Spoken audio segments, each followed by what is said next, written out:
Welcome again to the online parent education class. In this section of the course, we are going to talk about the setting limits home contract. A lot of times when we first start to work with families, what we discover is that there aren't very clear boundaries in the home regarding clear expectations and clear consequences. Oftentimes, parents are also polarized in their approach about what to do. Typically, this results in one parent being really lenient and another parent being really strict. They start to overcompensate for each other. So the lenient parent is overcompensating for the strict parent, and then the strict parent becomes more strict to overcompensate for the lenient parent. The lenient parent becomes more lenient to overcompensate for the increasingly more strict parent. And now you're parenting from opposite ends of the spectrum. The child, the drug user, ends up cutting right between the middle of the two of you, or overly aligning with the lenient parent. This setting limits home contract helps to prevent that from occurring. This comes right out of our book, How to Help Your Child Become Drug-Free. This is in Chapter 5. So what we're trying to put together here are predetermined consequences so that everybody knows, you and your child knows in advance what the expectations are for recovery, school, home, and also what the consequences are if those expectations are violated. This prevents enabling, overreacting, and your child certainly can't claim that they've been blindsided by you with whatever the consequence is, because they knew in advance what the consequences were for unmet expectations. Some of the ground rules. More important expectations should carry a more severe consequence. For example, you might have an expectation around curfew, a specific curfew time, and a consequence associated with the violation of that expectation. Certainly, that should be less severe than the expectation of total abstinence from drugs and alcohol. Violating the expectation for abstinence from drugs and alcohol should carry a more severe consequence than home curfew. So again, important expectations should carry a more severe consequence. Very important, all parents must follow through with the predetermined consequences. What we're talking about here is that when you're developing the setting limits home contract, you have to self-assess and you have to talk to each other and make sure that you're willing to follow through with what it is you have written on the home contract.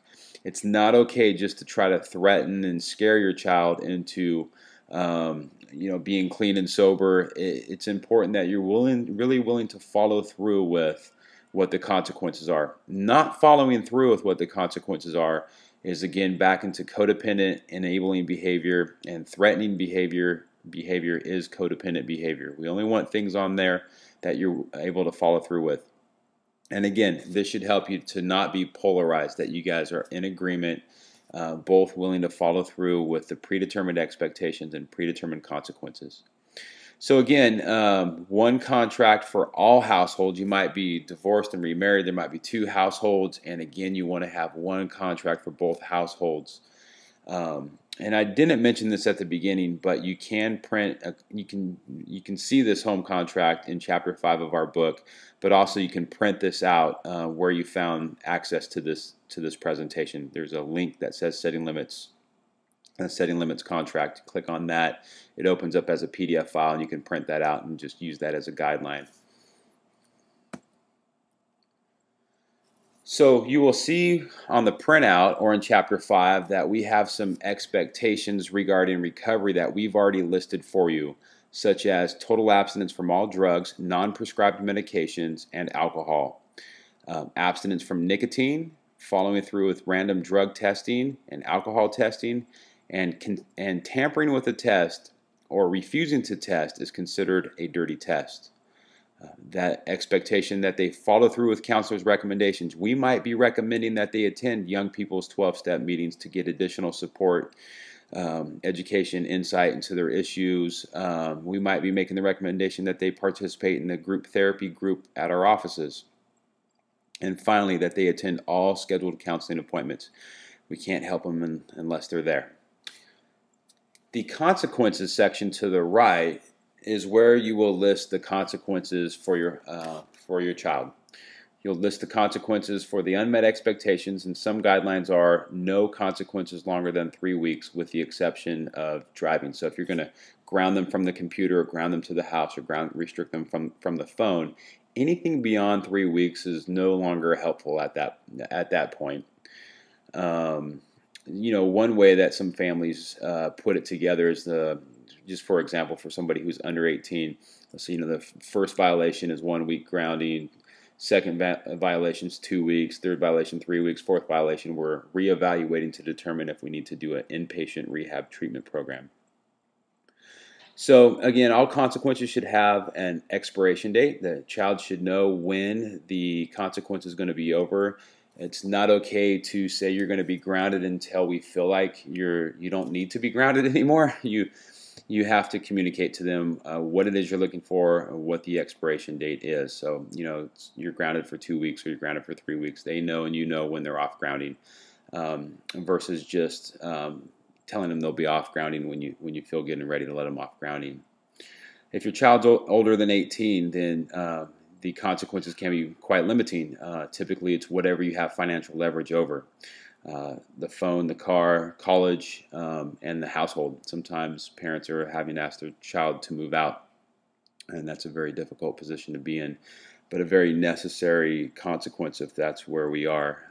And of course, you'll, with all of this, work closely with your child's counselor before this is implemented. We'll talk about that in a little bit.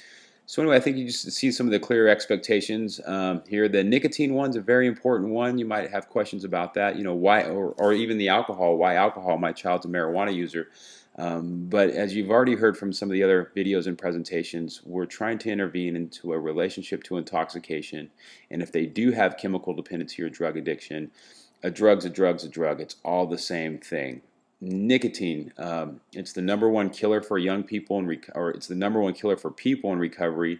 People who are still active in nicotine addiction while sober from other drugs relapse twice as frequently on 6-month and 1-year follow-up studies, relapse back to their old drugs of choice. More alcoholics die from nicotine. It killed the founder of the 12-step programs. The data is on and on about why it's important that we address nicotine. In our experience, what we want to do is get them clean off of the other drugs, and after about 30 to 60 days into that, we want to start holding them accountable for the nicotine as well.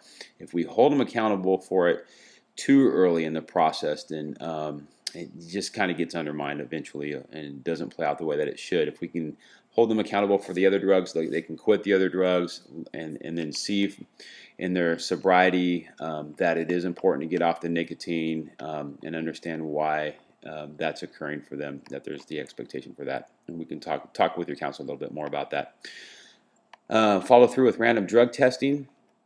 We need you to test weekly, and the video after this is a video dedicated just to drug testing, so refer you to that after this. Follow through with counselors' recommendations, again, 12-step meetings, group, etc. Attend all counseling sessions, and to the right-hand column is where you're going to write the consequence for the unmet expectations. There's also a category for home.